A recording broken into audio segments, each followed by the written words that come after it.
उदाहरण के लिए इस्लामोफोबिया, इससे निपटने के लिए एक अंतर्राष्ट्रीय दिवस है, यूएन का एक विशेष दूत है, और इसके लिए ईशनिंदा कानून बनाए जा रहे हैं। यह आवश्यक है कि दिल्ली विधानसभा में राघव चड्ढा जैसे कुछ खास राजनेताओं द्वारा जानबूझकर फैलाए जा रहे इस्लामोफोबिया का कड़ा मुकाबला किया जाए। और इसके साथ ही एक और आप जानते महत्वपूर्ण हैं लड़ाई भी है। स्वस्तिक की, शुक्र है अब ज़्यादा देश मान रहे हैं कि नाजी प्रतीक स्वस्तिक नहीं था। तो ये सब इसलिए हो रहा है क्योंकि लोग लड़ रहे हैं। सरयू ट्रस्ट में मेरी सहयोगी सूफिया पठान कहती हैं कि 1947 में हमने ये मान लिया कि सामाजिक न्याय कुछ लोगों की स्वतंत्रता और अधिकारों की कीमत पर ही मिलना चाहिए। हाशिए पर पड़े लोगों की रक्षा करने के बजाय हमने असल में हथियार थमा दिए हैं, समाज के विभिन्न वर्गों को एक दूसरे के खिलाफ इस्तेमाल करने के लिए।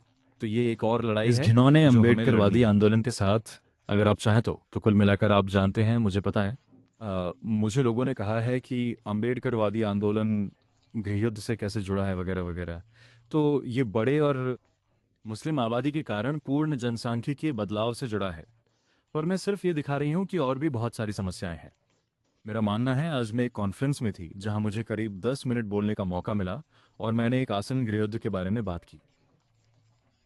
आपको ये समझना होगा कि यह, आप जानते हैं, दिल्ली में पिछले महीने लाल किले के विस्फोट के बाद 3,000 किलो अमोनियम नाइट्रेट और आरडीएक्स पकड़ा गया था। यह पूरे शहर को और दिल्ली के हर बड़े बाजार को पूरी तरह से उड़ाने के लिए पर्याप्त है। रिसन निकाला गया था ताकि उसे मंदिर के लड्डुओं और फलों में इंजेक्ट करके हिंदुओं के बीच बांटकर उन्हें बड़ी संख्या में, लाखों की तादाद में मारा जा सके। आप जानते हैं, रीसन साइनाइड से भी कहीं ज़्यादा अत्यधिक घातक और जहरीला होता है। तो अगर ये एक लो ग्रेड सिविल वॉर नहीं है तो क्या है, आप जानते हैं, सिर्फ इसलिए कीड़े पकड़े गए और लाखों हिंदू नहीं मरे और 9 कैजुअलिटीज के साथ एक से ज़्यादा विस्फोट नहीं हुए, इसका मतलब ये नहीं है कि सिविल वॉर जारी नहीं है। मेरा ये मानना है कि हम एक और बंटवारे की तरफ बढ़ रहे हैं। मुझे सच में नहीं पता कि आज की वर्तमान स्थिति 1945, 46, 47 के उस ऐतिहासिक समय से कैसे अलग है।